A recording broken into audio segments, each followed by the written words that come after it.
안녕하세요. 이어서 관찬의서에 관한 내용을 살펴보겠습니다.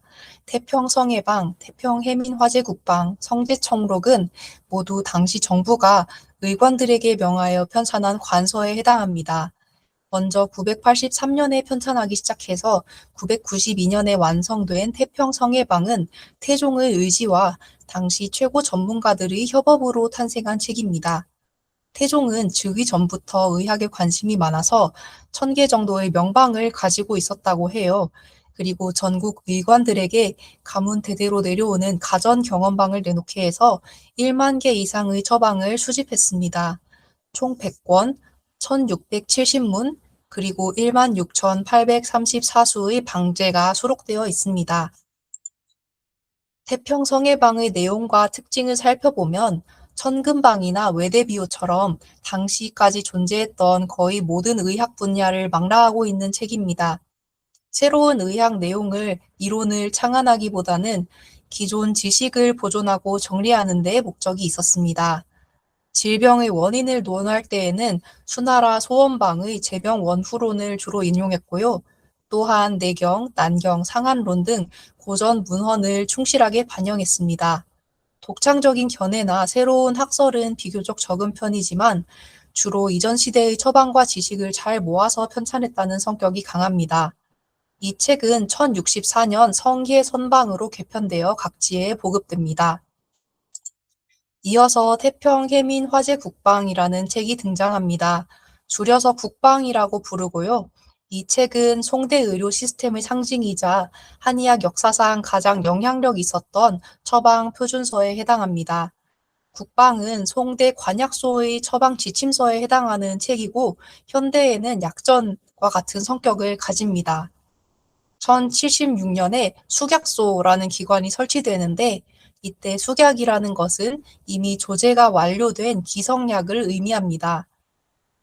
숙약소는 1148년에 태평케민화재국으로 개칭됩니다. 백성을 혜택받게 하고 약을 고르게 조제한다라는 뜻을 가지고 있는 태평해민화재국은 복지 정책의 일환으로 이제 운영이 되었다고 보시면 되겠습니다.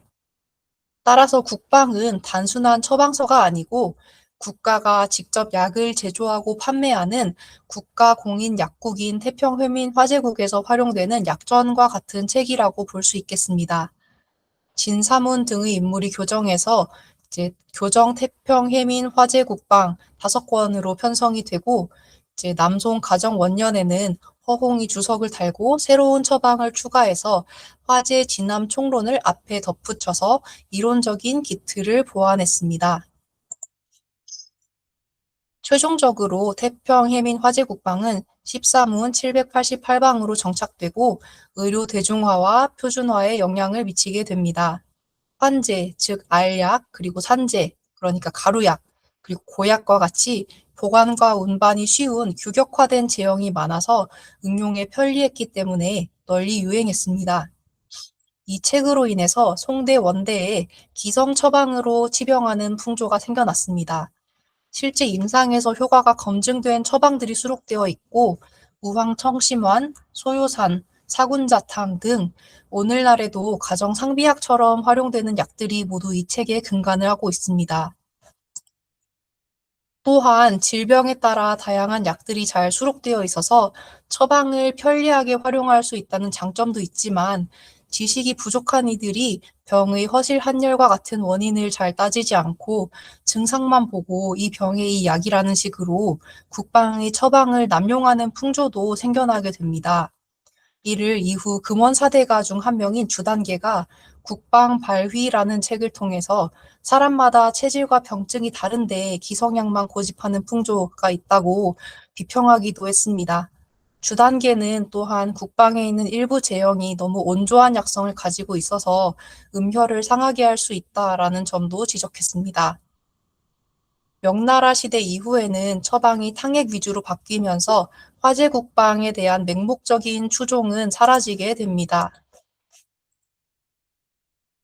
이어서 북송 휘종 전화연간 1117년에 편찬된 성제총록입니다.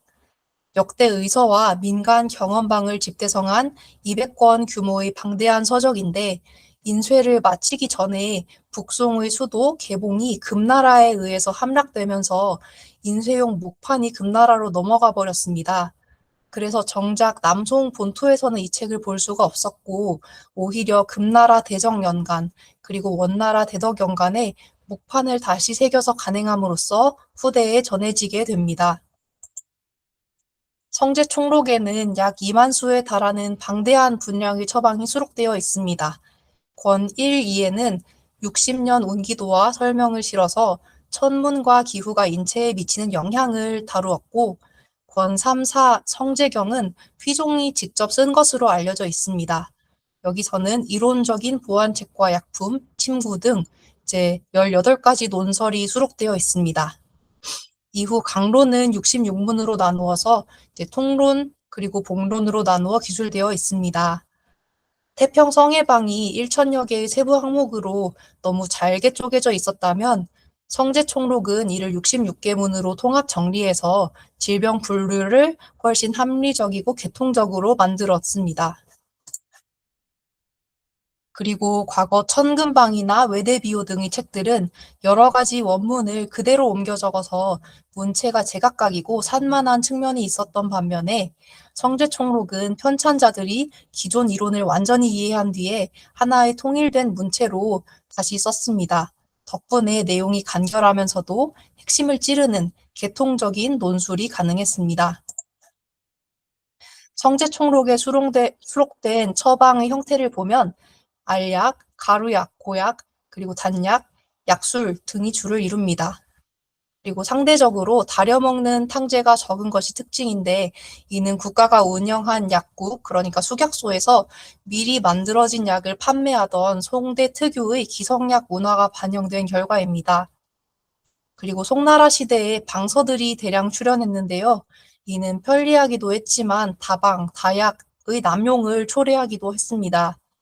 그 후 이에 대한 반작용으로 개통화, 간략화 추세가 나타나기도 했고 진원의 3인방이라든지 엄용화의 재생방 등의 이론 탐구로 통해서 간략화를 도모하기도 했습니다. 이제 너무 복잡해지면 다시 단순화가 시도되는 것은 의학 발전의 필연적인 규율이면서 또 일반적인 경향이라고도 볼 수 있을 것입니다.